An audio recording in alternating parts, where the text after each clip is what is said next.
A ver, resulta casi paradójico observar el mundo contemporáneo cuando lo pones frente a los libros de historia, porque, o sea, la narrativa general que todos tenemos en la cabeza sugiere que la humanidad está atravesando su momento cumbre, ¿verdad? Claro, bueno, es que si miras los datos superficiales, la pobreza extrema a nivel global ha bajado un montón durante décadas. La mortalidad infantil se ha desplomado gracias a la medicina moderna y la esperanza de vida pues supera con creces la de cualquier siglo anterior. Exacto, sí, sí. Y esa superficie de aparente éxito innegable, digamos, sugiere que somos una especie prosperando sin ningún tipo de freno. Pero los datos empíricos más rigurosos apuntan a una realidad subyacente que es, bueno, bastante más precaria. Básicamente, la infraestructura biológica que sostiene todo este progreso está llegando a su límite matemático. Totalmente. Y ese es el núcleo del asunto. De 2026 en la revista Environmental Research Letters, por el equipo del investigador Cory Brashout, plantea una tesis muy contundente. Sí, es un texto muy potente. Muchísimo. Y dejando a un lado, o sea, la especulación económica o sociológica, y basándose puramente en modelos demográficos y en la historia estadística de nuestra especie, el estudio concluye que la población humana ya ha superado, y por un margen bastante significativo además, la capacidad de carga sostenible de la Tierra. A ver, creo que es clave hacer un pequeño inciso aquí al principio de este análisis a fondo, porque el rigor de este documento reside precisamente en su enfoque puramente matemático, lo cual nos obliga a hacer una aclaración preliminar que es indispensable para quien nos escucha. Claro, dila. Abordar conceptos como, ya sabes, el límite de la población humana, las emisiones de carbono, la huella ecológica o el cambio climático, pues implica meterse en territorios que a menudo generan debates súper acalorados y posturas muy encontradas. Sí, es un campo minado hoy en día, la verdad. Totalmente. Por eso el objetivo de este análisis de hoy es la estricta neutralidad. O sea, no hay posicionamientos políticos, ni ideológicos, ni morales en la lectura de estos datos. La intención es única y exclusivamente exponer y diseccionar la mecánica de los modelos estadísticos que han usado los investigadores. O sea, entender cómo han llegado a sus conclusiones empíricas sobre nuestra viabilidad a largo plazo sin tomar partido. Exacto. Solo los números sobre la mesa. Me parece perfecto. Y bueno, la objetividad de los números es lo que hace que este planteamiento sea tan absorbente, sinceramente. Y el punto de partida para comprender este estudio requiere definir qué significa exactamente ese límite del que hablan los ecólogos. El documento utiliza el concepto de ingenieros de ecosistemas. Sí, es un término fascinante. A mí me encanta. Imaginemos por un momento la dinámica de un entorno cerrado, ¿vale? Como un gran salón donde se organiza una cena. Hay comida por un número determinado de personas y un sistema de ventilación diseñado para ese aforo concreto. En la naturaleza, si de repente aparecen 100 invitados inesperados, la dinámica colapsa casi de inmediato por la falta de recursos. Lógico, se acaba la comida y el aire. Eso es. Sin embargo, los seres humanos hemos actuado como un anfitrión que, al verse abrumado de repente, descubre una especie de sótano secreto lleno de generadores diésel y reservas de alimentos enlatados, o sea, los combustibles fósiles y la tecnología extractiva. Qué buena analogía, de verdad. Esa metáfora del sótano secreto captura a la perfección la alteración de lo que en ecología de poblaciones llamamos capacidad de carga. La famosa letra K, ¿no? Exacto, representada matemáticamente por la variable K. A ver, esta variable define el número máximo de individuos de una especie que un entorno puede sostener de forma indefinida, pero asumiendo que esa especie depende únicamente de los recursos que el ecosistema puede regenerar por sí mismo de forma natural. Claro, sin hacer trampas con el sótano secreto. Eso es. El matiz diferencial de la especie humana como ingeniera de ecosistemas es nuestra capacidad para subsidiar nuestro crecimiento con energía que no es renovable. Pero la variable de la capacidad de carga no solo mide cuánta comida hay disponible en la mesa del salón. Ah, mide más cosas. Sí, mide también la capacidad del salón para absorber el humo de esos generadores diésel sin asfixiar a los invitados, siguiendo con tu ejemplo. Es decir, los límites ecológicos están dictados tanto por la extracción de recursos como por la saturación de los sumideros ambientales, como la atmósfera o los océanos. Ostras, claro. No es solo lo que sacas, es donde metes la basura que generas. Totalmente. Y aquí el estudio de Bradshaw establece una demarcación fundamental entre la capacidad máxima de un planeta y su capacidad óptima o sostenible. Vale. Esa frontera entre lo máximo y lo sostenible me parece clave, porque parece ser la línea que separa la mera supervivencia de una calidad de vida, digamos, aceptable. O sea, si empujamos la máquina al máximo, entiendo que nos acercamos a un escenario de pura congestión biológica. Bueno, es que el límite biofísico máximo es el estrato más duro de toda la ecuación. Representa el punto de saturación absoluto donde el crecimiento poblacional se detiene de golpe. Y ojo, no por una decisión consciente nuestra, sino por la imposición de la escasez crítica. O sea, porque no da para más. Exacto. En ese punto, la tasa de mortalidad alcanza a la de natalidad, debido a la falta de nutrientes básicos o a la propagación incontrolada de enfermedades por el hacinamiento o directamente por el colapso del hábitat. Es, digamos, la resistencia física del entorno operando al 100%. ¿Qué panorama más desolador? Sí, es el límite brutal. Por el contrario, la capacidad sostenible calcula un escenario donde el tamaño de la población permite mantener un nivel de bienestar digno para cada individuo, pero utilizando una fracción de los recursos planetarios que garantice que la biosfera pueda regenerarse indefinidamente, o sea, sin degradar el entorno. Claro, que podamos seguir viviendo sin comernos el capital del planeta. Exacto. El uso intensivo de los combustibles fósiles lo que ha hecho es enmascarar esta diferencia. Ha generado la ilusión óptica de que la capacidad máxima del planeta es infinita, mientras en realidad estamos erosionando la base de esa capacidad sostenible subyacente. O sea, una ilusión temporal que estamos financiando a crédito, básicamente. Totalmente, a crédito biofísico. El estudio disecciona la historia demográfica reciente de la humanidad y la divide en 3 fases distintas. La primera de ellas abarca desde el año 1800 hasta 1949, un periodo al que denominan la fase de facilitación. La fase de explosión, sí. Y lo que resulta verdaderamente disonante de esta época es el contraste entre la tragedia humana y la matemática pura. Los investigadores documentan al menos 27 eventos de mortalidad masiva global durante ese siglo y medio. 27, se dice pronto. Sí, una locura. Estamos hablando de hecatombes históricas como la gripe española, las 2 guerras mundiales, la rebelión Taiping en China o las devastadoras hambrunas en la India. Eventos que borraron del mapa a decenas de millones de personas de forma repentina. Y cualquiera pensaría que eso frenaría el crecimiento. Exacto. Pero al observar la gráfica demográfica global, esas inmensas tragedias, apenas registran un leve temblor.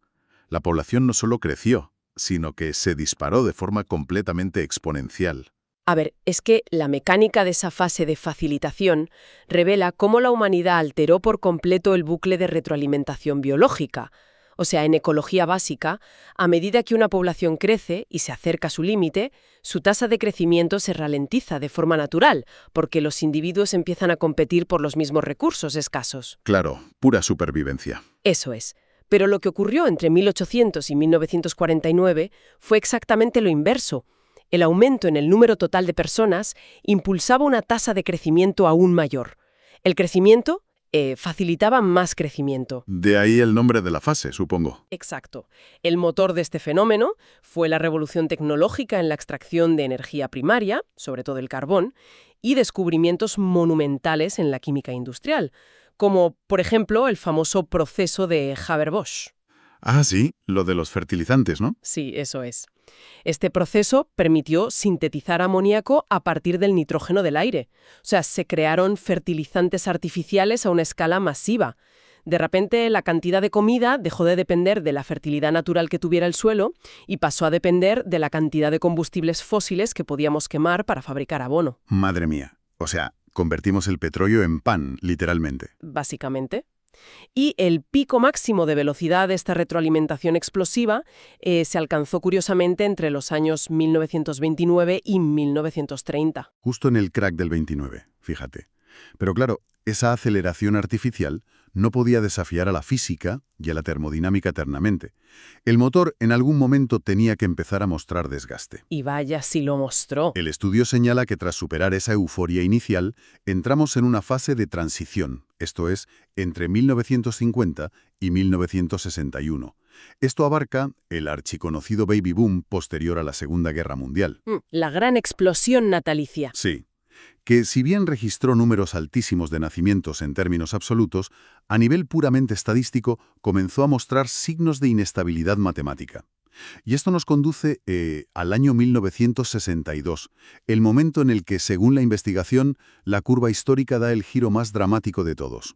Entramos en la fase negativa. Vale, lo fascinante aquí es que el año 1962 marca un cambio de paradigma estructural en la trayectoria de la especie humana. A ver, entrar en una fase matemáticamente negativa no implica que la cantidad absoluta de seres humanos en la Tierra comenzará a reducirse. O sea, el número total continuó y continúa expandiéndose. Claro, seguimos sumando millones. Exacto. Lo que empezó a experimentar una caída sostenida y sistemática fue la tasa de crecimiento per cápita. O sea, por primera vez desde que existen mediciones globales robustas, el aumento en la densidad de la población empezó a ejercer una presión represiva sobre la velocidad a la que nos multiplicábamos. O sea, empezamos a frenar. Espera, ¿empezamos a frenar de forma natural antes de ser conscientes de que nos quedábamos sin planeta? Sí, totalmente. Porque si cruzamos estas fechas con otros hitos ecológicos globales, la cronología resulta súper reveladora. O sea, si la tasa de crecimiento comenzó a descender de forma ininterrumpida en el 62, eso significa que el sistema humano global empezó a desacelerarse muchísimo antes de que la ecología se convirtiera en un tema de conversación general. Décadas antes, de hecho. Fíjate que los registros indican que el año 1970 marca el momento en el que la Tierra entró oficialmente en déficit de biocapacidad. Que es el instante en que nuestro consumo global supera la capacidad de regeneración anual del planeta, ¿verdad? Exacto, cuando empezamos a necesitar el equivalente a más de una Tierra para sostenernos.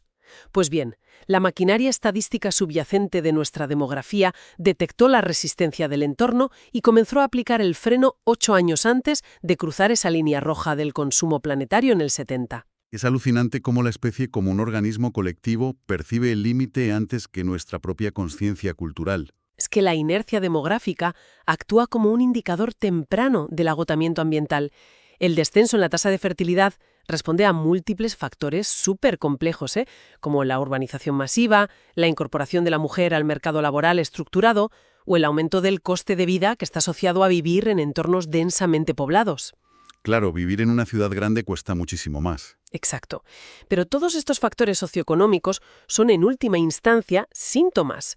Son derivados del hacinamiento y de la transición hacia economías que son altamente dependientes de un consumo energético extremo. La especie comenzó a adaptarse de manera casi subconsciente a un entorno cada vez más saturado, reduciendo su velocidad de expansión antes de tener plena conciencia del límite físico que estaba a punto de rebasar. ¡Ostras! Pero supongo que esa dinámica global no opera de manera uniforme en todos los territorios, ¿no?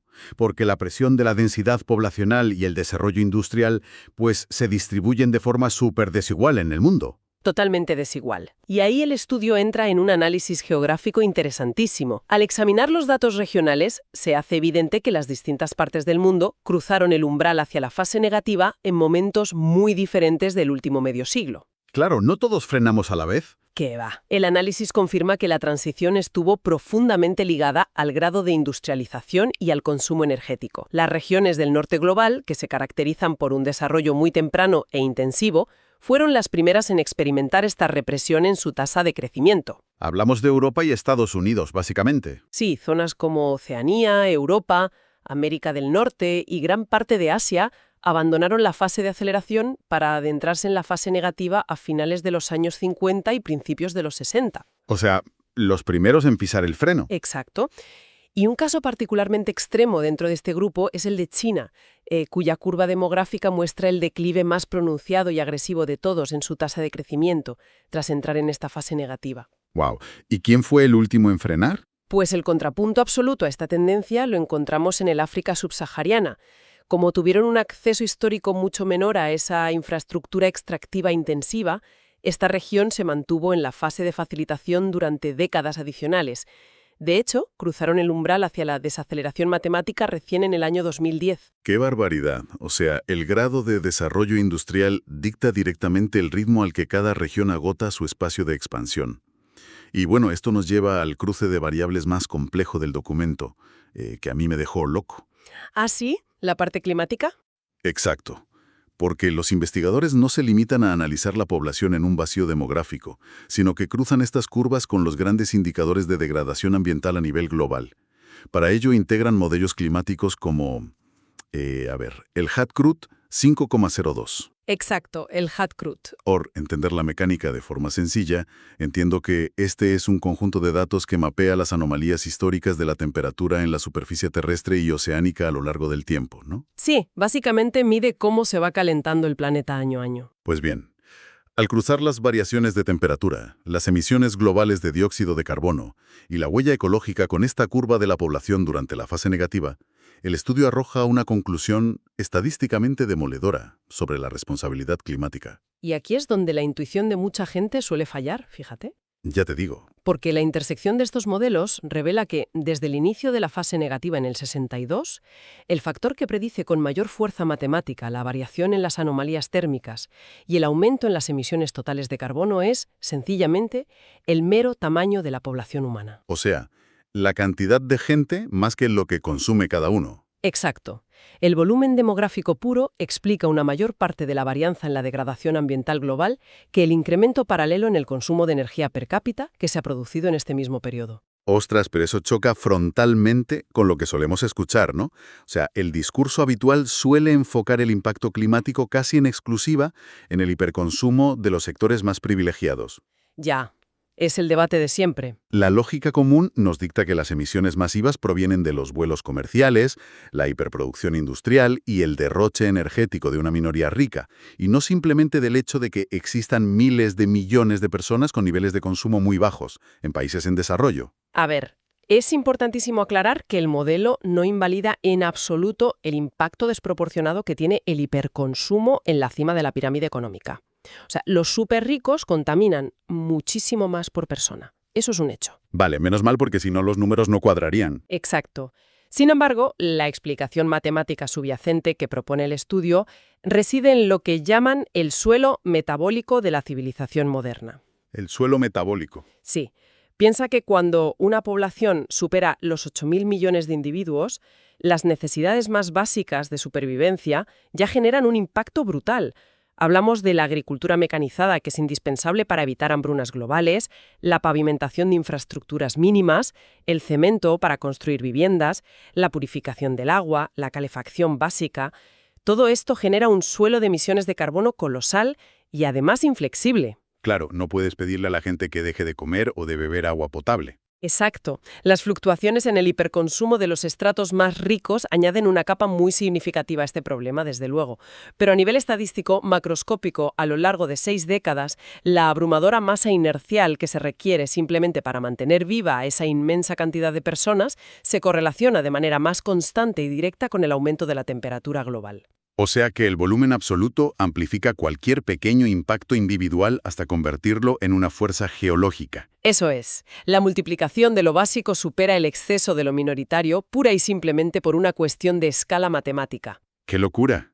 Bueno, pues con este panorama empírico sobre la mesa, la siguiente fase de la investigación se adentra en la predicción, y aquí es donde la cosa se pone tensa. Sí, predecir el futuro siempre es delicado. Claro, porque proyectar el futuro utilizando únicamente variables estadísticas, o sea, sin introducir suposiciones sobre hipotéticas tecnologías disruptivas que aún no se han inventado o cambios radicales en la economía, parece un ejercicio sumamente arriesgado.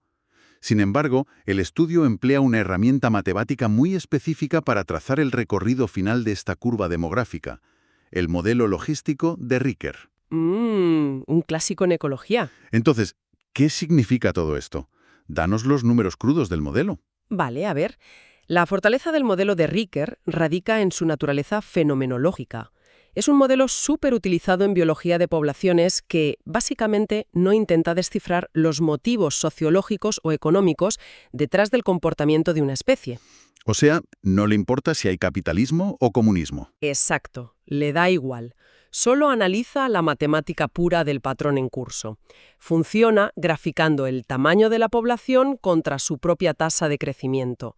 Y al extrapolar la tendencia de la fase negativa en la que estamos, el modelo calcula con precisión geométrica el punto futuro de intersección donde la densidad poblacional comprimirá la tasa de crecimiento hasta llegar exactamente a 0.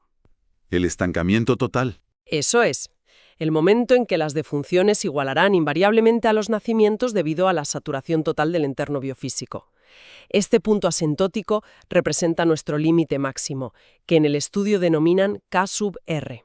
La proyección hacia ese límite absoluto. ¿Y cuáles son las cifras frías que escupe el modelo cuando se aplica a nuestra trayectoria actual? Pues siguiendo la inercia matemática inalterada desde el año 62, la ecuación determina que el límite biofísico máximo que el sistema terrestre puede tolerar se sitúa en un rango de entre 11.660 millones y 12.400 millones de individuos. Madre mía, 12.400 millones. ¿Y en qué año chocaríamos contra ese techo, según el modelo? El modelo proyecta la ventana temporal entre los años 2067 y 2076. En ese umbral, la expansión física se detendría por puro agotamiento de la capacidad de absorción del entorno planetario. ¡Wow! O sea, hablamos de alcanzar el muro de contención absoluto en aproximadamente 4 o 5 décadas, añadiendo cerca de 3.000 millones de personas al ecosistema en el proceso. Más o menos sí. Pero claro, como analizamos al principio, este número de 12.000 millones representa el extremo absoluto del hacinamiento y la saturación. Es el punto de ruptura físico. El contraste verdaderamente profundo surge al observar el cálculo del límite sostenible, ¿no? La variable K sub f. Exacto. La K sub f nos da una imagen muy distinta. Porque este número se deriva de retroceder matemáticamente para encontrar qué tamaño de población permitiría un nivel de vida próspero, pero sin devorar el capital natural del planeta. Eso es. El cálculo del límite sostenible ofrece una perspectiva diametralmente opuesta. Los investigadores determinan esta variable basándose en la máxima eficiencia de la fase histórica inicial y aplicando un criterio de sostenibilidad muy estricto. La humanidad debería utilizar como máximo 0,5 tierras. 0,5. O sea, la mitad del planeta. Exacto. Esto significa consumir únicamente la mitad del rendimiento biológico anual de la Tierra, reservando el 50% restante para mantener la integridad de la biosfera, estabilizar el clima y, permitir la supervivencia del resto de las especies con las que compartimos el mundo. Me parece hasta lógico, la verdad. ¿Y qué población da ese escenario? Pues bajo ese escenario de equilibrio a largo plazo, la matemática arroja que la población óptima mundial oscilaría entre los 2.350 y los 2.470 millones de seres humanos. ¡Ostras! 2.400 millones. Una cifra que sitúa nuestro nivel de sobrecarga actual en una perspectiva, vertiginosa.